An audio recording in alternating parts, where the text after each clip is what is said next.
Métodos de estudio de la funcionalidad renal. El contenido de este PowerPoint pueden encontrarlo en Fisiología de Best Taylor, en el texto de Fisiología de Bernie Levy o en el texto de El riñón o The Kidney de Brenner y Rector. Sobre todo, este último es recomendable para aquellos que piensan seguir nefrología o que quieren profundizar sobre temas de sistema renal. Como sabrán, el riñón es un órgano vital, es decir, que su ausencia o su funcionamiento muy comprometido no es compatible con la vida y por eso se pueden realizar trasplantes o en casos de afectación muy marcada, de alteraciones o enfermedades que comprometen la funcionalidad renal, se debe realizar diálisis. El riñón mantiene la homeostasis del medio interno y en este sentido mantiene la osmolalidad, el pH del medio interno, el volumen de los líquidos orgánicos, así como la composición hidroelectrolítica. Para ello es fundamental que el riñón pueda manejar de manera independiente el agua de los electrolitos, es decir, que el riñón va a poder ajustar el balance de sodio o el balance de agua o el balance de potasio en forma independiente entre sí. Como ustedes recordarán, la unidad anátomo-funcional del riñón es la nefrona, a nivel de la cual existen diversos procesos funcionales que van a terminar o finalizar con la formación de la orina. Un concepto a tener en cuenta es que la composición de la orina va a ser importante en el sentido de que el organismo va a eliminar aquellas sustancias o solutos y aquellos solventes que sean necesarios para mantener siempre la homeostasis del medio interno. ¿Qué procesos funcionales existen a nivel de la nefrona? Como ustedes saben, en este sector glomerular, la porción glomerular, donde ustedes poseen acá está representada la arteriola aferente, el glomérulo y la arteriola eferente, se produce el proceso de filtración hacia lo que se denomina la cápsula de Bowman. El ultrafiltrado, una vez que comienza a circular por el sector tubular de la nefrona, comienza a sufrir modificaciones en su composición debido a los procesos de reabsorción y de secreción. El proceso de reabsorción implica el pasaje de sustancias desde la luz tubular hacia el intersticio para luego pasar a la sangre. Es decir, que una sustancia que se reabsorbe es una sustancia que se conserva, es una sustancia que vuelve al organismo, vuelve al medio interno. Se conserva y se mantiene para el medio interno. Por su parte, la secreción implica el pasaje de sustancias desde el medio interno, ¿verdad? O el intersticio hacia la luz tubular.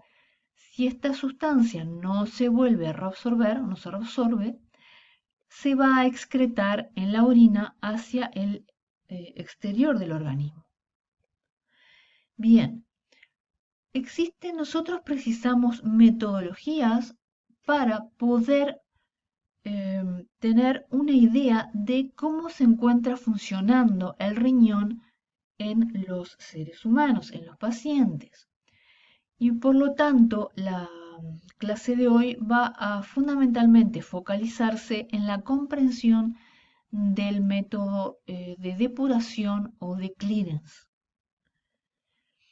Estos conceptos que ven a continuación son los que ustedes deben manejar en cuanto al sistema renal, ¿verdad? Y son los conceptos de filtración, reabsorción, secreción, excreción, carga filtrada, reabsorbida o secretada. La carga, cuando nosotros hablamos de carga, nos estamos refiriendo a la masa. Carga es lo mismo que masa. pero cuando estamos en sistema renal nos referimos a carga.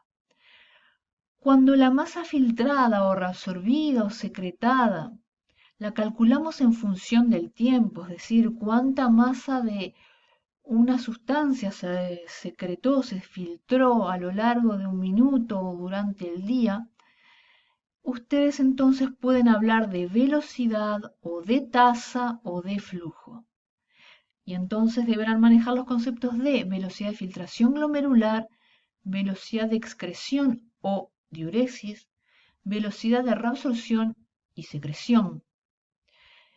Y entonces finalmente van a tener que comprender aquellos métodos, ¿verdad?, para estudiar el riñón, que es el método o el estudio del clearance o depuración de una sustancia y las características de la inulina y la creatinina.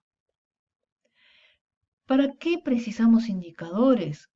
Bueno, porque precisamos indicadores para lo ideal, justamente es que estos indicadores detecten alteraciones de la función renal en estadios tempranos de la enfermedad y no que la detecten en estadios avanzados cuando el proceso ya es irreversible y cuando no podemos intervenir. ¿Para qué sirven además? Para monitorear la progresión de la enfermedad renal y del tratamiento. Es decir, ustedes hacen un diagnóstico de una alteración renal, instauran un tratamiento y van a monitorear, ¿verdad?, cómo viene funcionando ese tratamiento para ver si existe una mejoría de la funcionalidad del riñón. Un indicador tiene sensibilidad y especificidad. La sensibilidad se define como el porcentaje de resultados positivos en pacientes enfermos, mientras que la especificidad es el porcentaje de resultados negativos en individuos sanos. Cuanto mayores son estos porcentajes, mayor es la sensibilidad y mayor es la especificidad de dicho indicador. ¿Cuál es el mejor test para determinar cómo se encuentra el riñón? Es aquel test que puede cuantificar la velocidad de filtración glomerular. Y entonces, un riñón que está alterado, que está insuficiente, que no funciona bien, va a tener una disminución de la velocidad de filtración glomerular. ¿Cómo calculamos la velocidad de filtración glomerular en un paciente? Nosotros ahora vamos a mostrar distintas diapositivas para comprender cómo llegamos a determinar este parámetro. Si representamos como muestra la diapositiva, en este sector tenemos el capilar con una sustancia X representada por estos círculos llenos negros. Aquí tenemos la nefrona, donde representamos el sector glomerular y acá el sector tubular, y en última instancia tenemos la orina. En un determinado tiempo ocurre lo que denominamos filtración, es decir, el pasaje de estas sustancias que están en el capilar o en la sangre hacia la cápsula de Bowman. Estas sustancias que pasaron a la cápsula de Bowman, como ya dijimos, comienzan a transitar por el sector tubular y al final se excretan, en este ejemplo, dos masas de esa sustancia X. En ese tiempo se filtraron 5, como representamos en este dibujo, en este esquema, y al cabo de ese tiempo, entonces se excretaron 2. ¿Qué podemos decir que ocurrió a lo largo de la nefrona? Obviamente, si teníamos 5 y se excretaron 2, es porque se reabsorbieron 3 masas de X y estas 2 son las que se excretan. Se recuperan 3 que vuelven ¿verdad? Al medio interno y estas dos se van a excretar. Muy bien. Podemos tener, en este caso, se reabsorbieron 3, pero podemos tener, como muestra el ejemplo siguiente, otra situación. En esta situación, nosotros teníamos que habían filtrado 5, pero de esos 5 se reabsorben 4. Para yo tener más tarde, recoger más tarde 2 masas de X, tiene que haber ocurrido que más adelante en el sector tubular de la nefrona se debió de haber reabsorbido, perdón, se debió haber secretado 1. Si acá se reabsorbieron 4, más adelante se secreta 1 y entonces finalmente se excretan 2. Es decir, que tenemos dos ejemplos distintos, de situaciones distintas o de manejo renal diferente de esta sustancia X, pero con el mismo resultado. Filtran 5 masas en un tiempo determinado y se excretan 2 masas. ¿Qué operación mental realizaron ustedes para deducir, digamos, qué es lo que puede haber ocurrido en la nefrona? Esto se basa en lo que se denomina el principio de conservación de la masa. Si tenemos una carga excretada de 2 y la carga filtrada de 5, a lo que filtra le tenemos que sustraer lo que se ha reabsorbido y le tenemos que agregar lo que se ha secretado.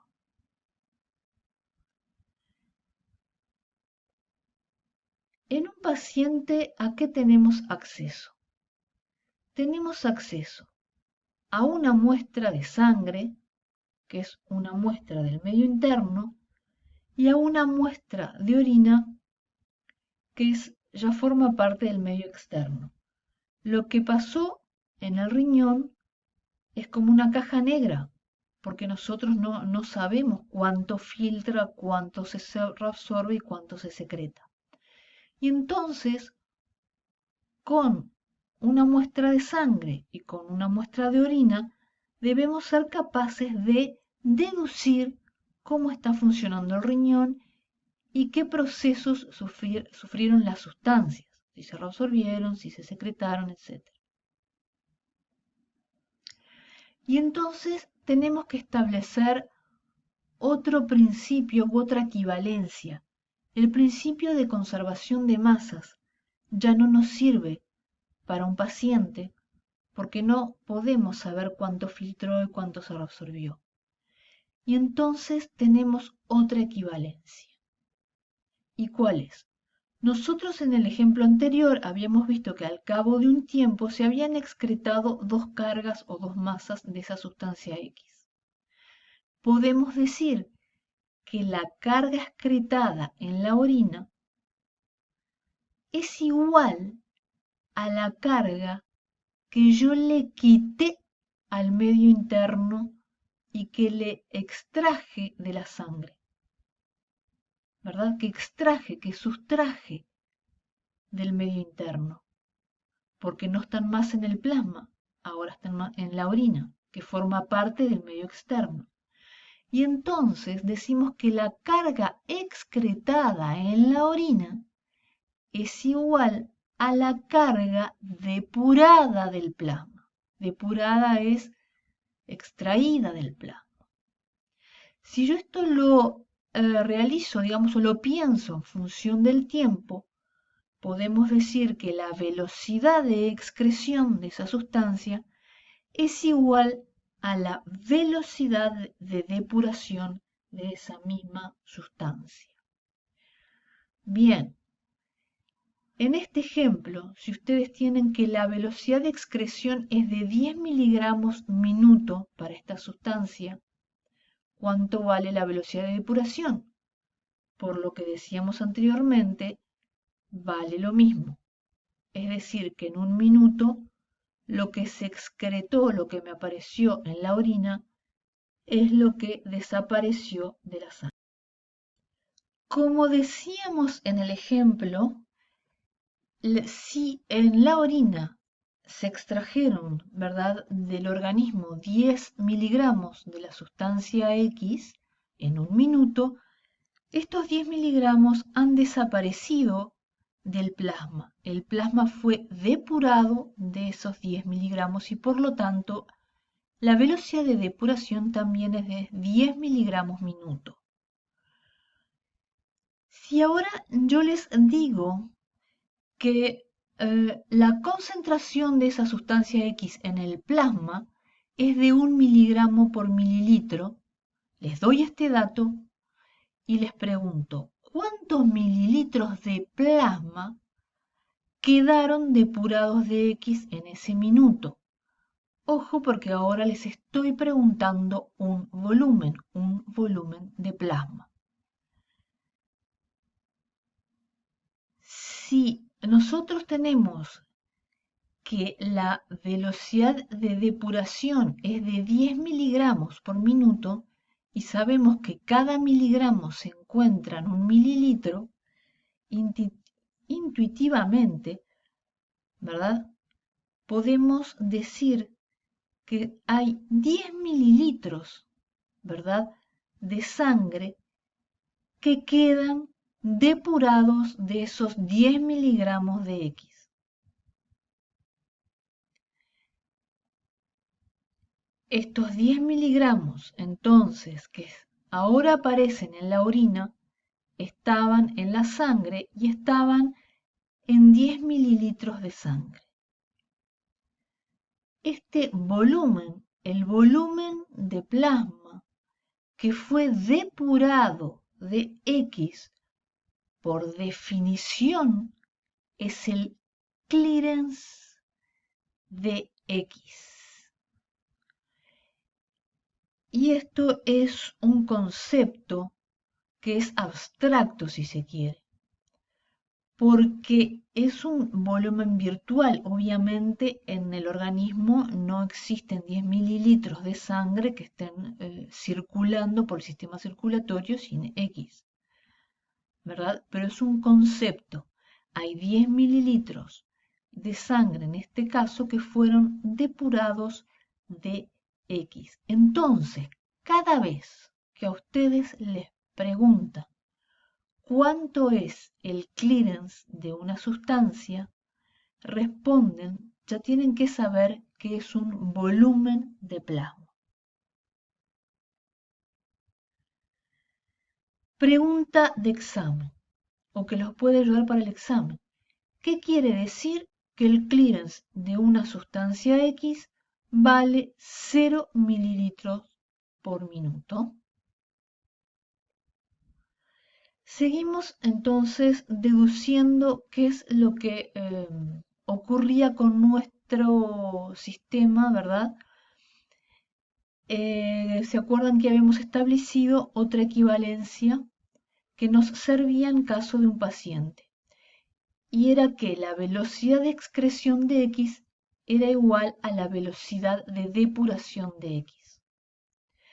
Por definición, velocidad de excreción de X es igual a masa o carga de X excretada sobre tiempo, mientras que la velocidad de depuración de X por definición es masa o carga de X depurada por unidad de tiempo.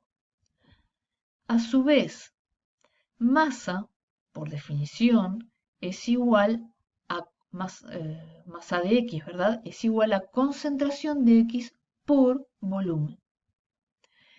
Y entonces, si nos estamos refiriendo a la masa excretada, ¿qué vamos a tener? ¿Cómo podemos reemplazar masa o carga de X excretada? Vamos a reemplazarla por la concentración de X ¿en dónde? ¿Dónde se encuentra X si fue excretado? X si fue excretado se encuentra ¿en qué compartimiento? En la orina. Por lo tanto, es igual a la concentración de X en la orina por un volumen, justamente el volumen de orina. El volumen de orina, ¿verdad? sobre el tiempo, por definición, es igual a la diuresis. Y entonces podemos reemplazar este término por diuresis. En suma, la velocidad de excreción de X es igual a la concentración de X en la orina por la diuresis. Ahora vamos a hacer un razonamiento análogo con este término de la equivalencia. Tenemos que ver la masa o la carga de X depurada sobre tiempo. Va a ser igual, masa, dijimos que es igual a concentración de X por un volumen sobre tiempo. Pero la concentración de X, ¿en dónde? ¿Y cuál volumen? Nos estamos refiriendo a la carga de X depurada. Acuérdense que cuando hablamos de carga de X depurada, es la carga de X depurada del plasma. Por lo tanto, ¿verdad? Nos tenemos que referir aquí a la concentración de X en el plasma, ¿verdad? Por un volumen de plasma. ¿Y cuál es este volumen de plasma? Es el volumen de plasma que fue depurado de X. Y el volumen de plasma que fue depurado de X en función del tiempo, por definición, es el clearance de X. Y entonces, este término, ¿verdad?, de la equivalencia, podemos reemplazarlo por concentración de X en el plasma por el clearance de X. En suma tenemos la velocidad, ¿verdad?, de excreción es igual a la velocidad de depuración. Esta equivalencia nos sirve. Y entonces, ¿qué datos podemos obtener en un paciente? ¿Podemos en un paciente calcular la concentración de X en la orina? Sí, podemos porque nosotros tenemos acceso a una muestra de orina. ¿Y podemos calcular la diuresis? También. Entonces, este término, ¿verdad?, mediante una muestra de orina, mediante cálculo de la diuresis, podemos calcularlo. En este sector, ¿verdad?, o en este término de la equivalencia, ¿a qué tenemos acceso en un paciente? Podemos calcular la concentración plasmática de X. Y entonces, nosotros vamos a poder calcular el clearance de X teniendo estos datos del paciente. ¿Ah? Y entonces, clearance de X va a ser igual a la concentración de X en la orina por la diuresis dividido la concentración plasmática de X. Si nosotros ahora en el ejemplo anterior calculamos el clearance de X, aplicamos la fórmula, ¿verdad? Lo que anteriormente lo habíamos visto en forma intuitiva, ahora lo hacemos con la fórmula. Entonces, acá reemplazamos la concentración de X en la orina es de 10 miligramos mililitro. Y la diuresis es de 1 mililitro minuto, ¿verdad? Y la concentración plasmática de X es de 1 miligramo por mililitro.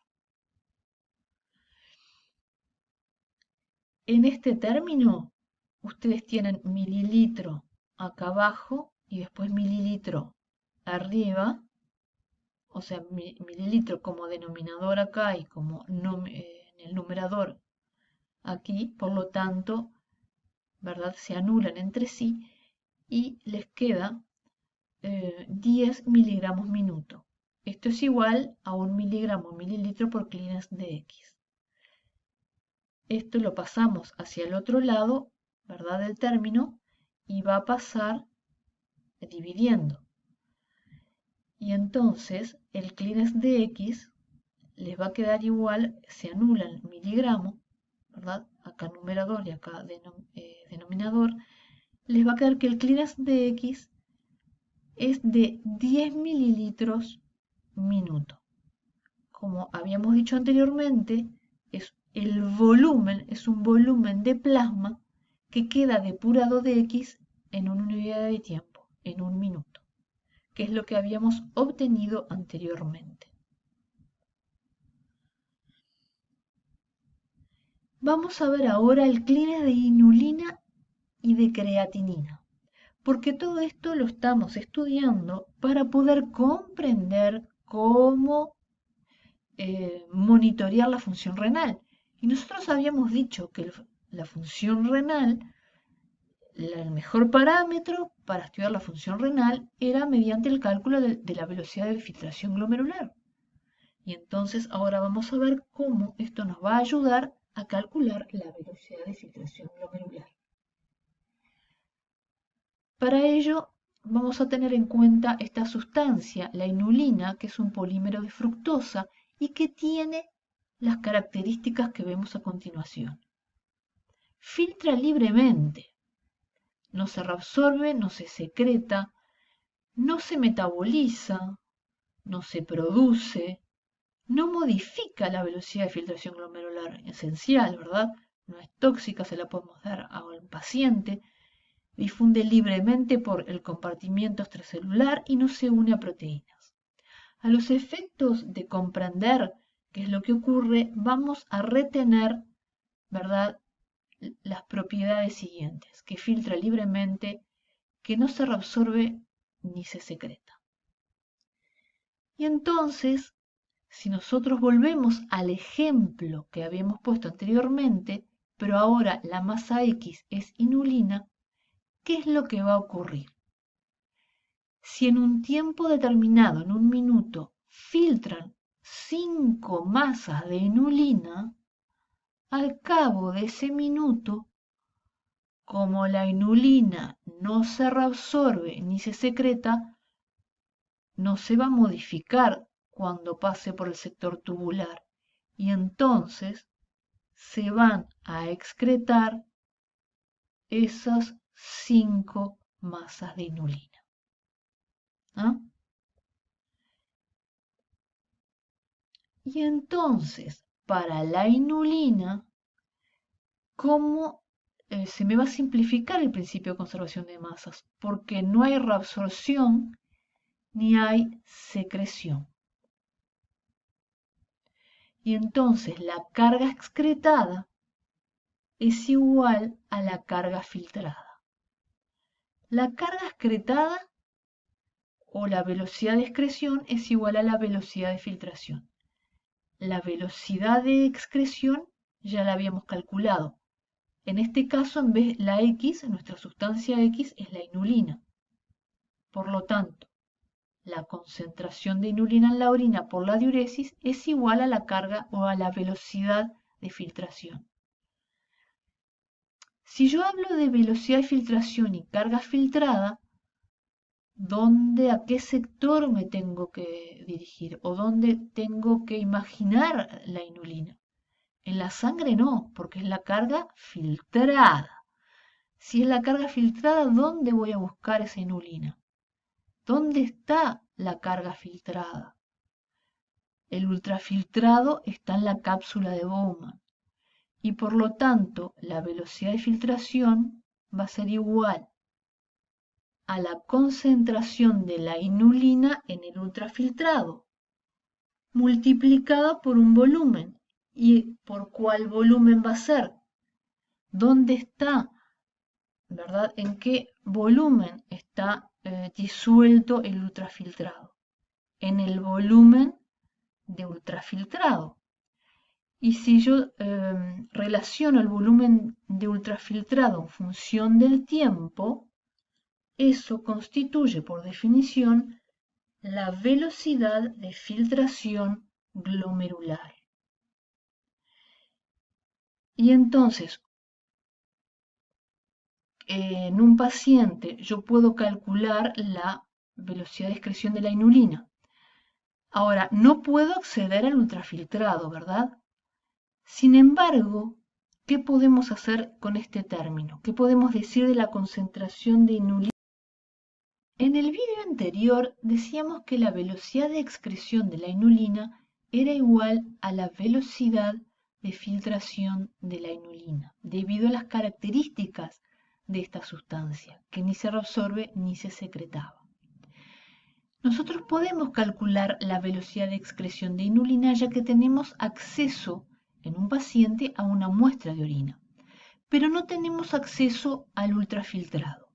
Sin embargo, como la inulina también tiene la propiedad de ser libremente filtrable, su concentración en el ultrafiltrado va a ser igual a su concentración en el plasma.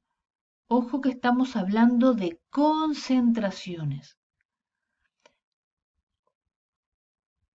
que implican masa de inulina sobre volumen. Y entonces podemos despejar la velocidad de filtración glomerular, que va a ser igual a la concentración de inulina en la orina por la diuresis dividido la concentración de inulina en el plasma. Y la velocidad de filtración glomerular es lo que nosotros queríamos calcular. Esta ecuación, como vemos, constituye en definitiva, por definición, el clearance de inulina. Y entonces se cumple que para la inulina, el clearance de inulina es igual a la velocidad de filtración glomerular. Si una sustancia sufre reabsorción neta, su clearance va a ser menor que el de inulina. Por ejemplo, imaginemos que una sustancia se reabsorbe totalmente o casi toda. El volumen de plasma que queda depurado de X va a ser nulo si se reabsorbe totalmente o va a ser muy pequeño y va a ser más pequeño que la velocidad de filtración glomerular o va a ser más pequeño que el de una sustancia que no se reabsorbe ni se secreta. En cambio, si X sufre secreción neta, su clearance va a ser mayor al clearance de inulina.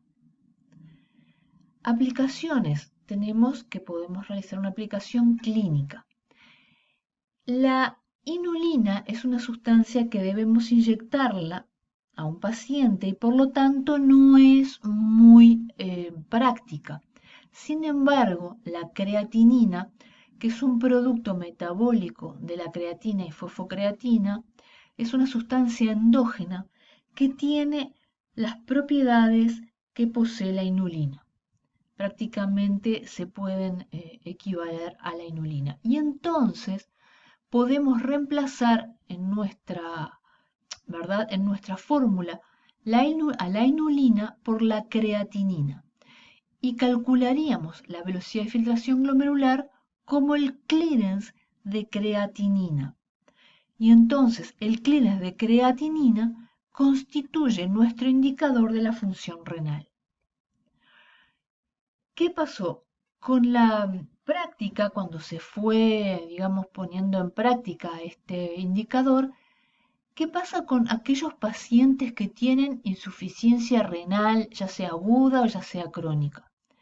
Estos pacientes orinan poco y si orinan poco constituye una dificultad obtener muestras de orina.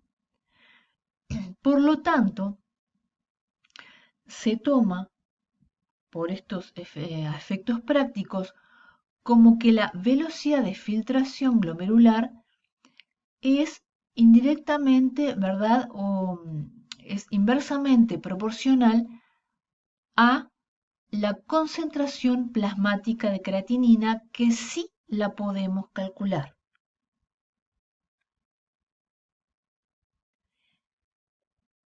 ¿Verdad? Y entonces la concentración plasmática de creatinina, ¿verdad? Nos permite estimar el clearance de creatinina y así la velocidad de filtración glomerular. existen distintas fórmulas que tienen en cuenta la edad de las personas, el sexo, el peso, la raza, y que entonces permiten elaborar tablas y a partir de esas tablas podemos tener una indicación de, ¿verdad?, del clínex de creatinina a partir nada más que del cálculo de la creatininemia o concentración plasmática de creatinina. Y si bien esta es una medida indirecta de la velocidad de filtración glomerular, es muy práctica, es muy conveniente y aparte es de bajo costo, es poco invasiva y es muy utilizada. Acá tienen un ejemplo donde se calcula la creatininemia de un paciente y se obtiene un valor de 0,6 miligramos por decilitro. La referencia, según el laboratorio, es de 0,6 hasta 1,2, por lo tanto no hay problemas en este paciente.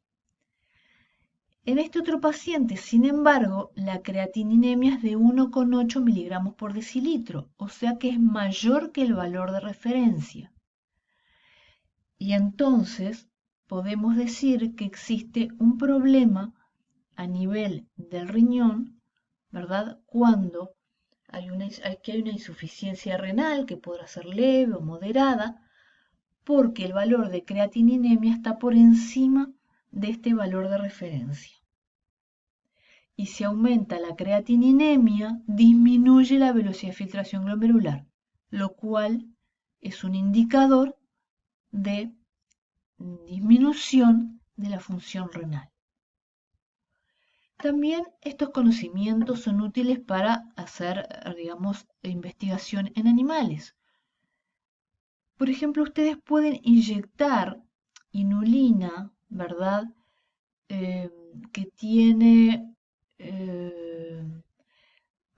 unida a esa inulina, tiene una molécula que es fluorescente y que puede ser detectada por imagenología fluorescente y ustedes pueden calcular esa fluorescencia, sobre todo a nivel del corazón, que es donde existe mayor cantidad de sangre, ¿verdad? O donde se acumula la sangre en realidad, y hacer una curva temporal, como se muestra aquí, de cómo evoluciona esta fluorescencia a lo largo, ¿verdad?, de un determinado tiempo. El volumen de sangre que es depurado de inulina por unidad de tiempo, que es la definición de clínex de inulina, que a su vez es igual a la velocidad de filtración glomerular, es directamente proporcional a la cantidad de inulina que desaparece de la sangre por unidad de tiempo. Es decir, que es directamente proporcional a la velocidad de depuración. Y entonces, en estos animales de experimentación, ustedes pueden evaluar la velocidad de filtración glomerular como la velocidad de depuración de inulina marcada en la sangre. Por ejemplo, aquí tienen un ratón, ¿verdad?, donde acá se grafica la fluorescencia, pero acá vemos la imagen de la fluorescencia, que es mayor cuando está en rojo y menor, obviamente, según la escala cuando está en azul, en un animal control y un animal que tiene solamente un riñón porque el otro le ha sido extirpado. Y como vemos, demora más, ¿verdad?, en desaparecer la inulina en el ratón que posee un solo riñón. Bueno, y ahora un problema, ¿verdad?, unos problemas que pueden ayudarlos para el examen. Si ustedes saben, les damos unos datos. Si saben que la velocidad de filtración es de 125 mililitros minuto, que la sustancia X filtra libremente y que el clearance de X es de 10 mililitros minuto, es correcto que A. X corresponde a la inulina. B. X es la glucosa. C. la concentración de X en el plasma es mayor que la concentración de X en el ultrafiltrado y D, X sufre reabsorción neta. ¿Cuál es la opción correcta? ¿X corresponde a la inulina? No, eso es falso, porque el clearance de X es de 10 mililitros minuto, y si fuera la inulina, el clearance de la inulina sería igual a la velocidad de filtración glomerular. Sería de 125 mililitros minuto. ¿X es la glucosa? No. ¿Por qué? Porque la glucosa se reabsorbe totalmente. Y entonces, si la reabsorción de glucosa en un individuo sano es total, no existe ningún volumen de sangre que sea depurado de glucosa, porque toda la glucosa que filtra la recupero para mi organismo y ningún volumen de sangre queda entonces sin glucosa y por lo tanto en un individuo sano el clearance de glucosa es de 0 mililitro minuto. ¿Es la concentración de X en el plasma mayor que en ultrafiltrado? No. ¿Por qué? Porque nos dicen que la sustancia X filtra libremente y si filtra libremente, su concentración en el ultrafiltrado es igual que en el plasma. ¿Por qué? Porque el agua también filtra libremente. Y entonces, como concentración es igual a masa sobre volumen y ambos filtran libremente, esta relación se mantiene. ¿X sufre reabsorción neta? Sí. ¿Por qué? Porque el clearance de X es de 10 mililitros minuto y es menor que la velocidad de filtración glomerular o que el clearance de inulina. Por lo tanto, la respuesta correcta es la D. Si ahora tenemos todos estos datos a los que sabíamos anteriormente, le agregamos, como con el ejemplo que teníamos anteriormente, que la concentración de X en el plasma es de 1 miligramo por mililitro, que la concentración de X en la orina es de 10 miligramos por mililitro y que la diuresis es de 1 mililitro minuto, yo les pregunto, yo ya sé que esa sustancia tiene reabsorción neta. Es decir, ¿qué quiere decir neto? Siempre es la resultante, es decir, que si se reabsorbe en un sector de la nefrona y si se secreta en otro, lo neto, la resultante, es una reabsorción.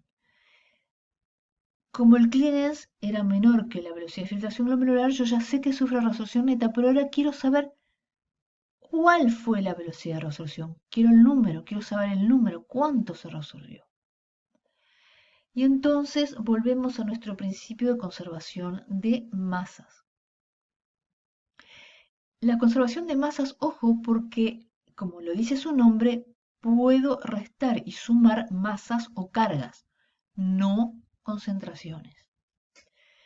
Y entonces vamos a reordenar, ¿verdad? Estos términos, pasamos reabsorbido para el otro lado, excretado para el otro, y ahora la carga secretada la pasamos del otro lado del término para poder deducir la reabsorción neta. Reabsorción neta es igual a carga reabsorbida menos carga secretada. Va a ser igual a la carga filtrada menos la carga excretada. Y entonces, ¿cómo calculamos cada uno? Reemplazamos con los valores que tenemos. Carga reabsorbida neta es igual a carga filtrada, que es igual a la concentración de X en el ultrafiltrado por la velocidad de filtración glomerular, como vimos anteriormente, menos la concentración de X en la orina por la diuresis. Ahora reemplazamos con los valores que tenemos, ¿verdad? 1 miligramo mililitro por 125 mililitros minuto, menos, ¿verdad? 10 miligramos mililitro por 1 mililitro minuto. Los mililitros está uno en el denominador y otro en el numerador y entonces se anulan entre sí y me queda 125 miligramos minuto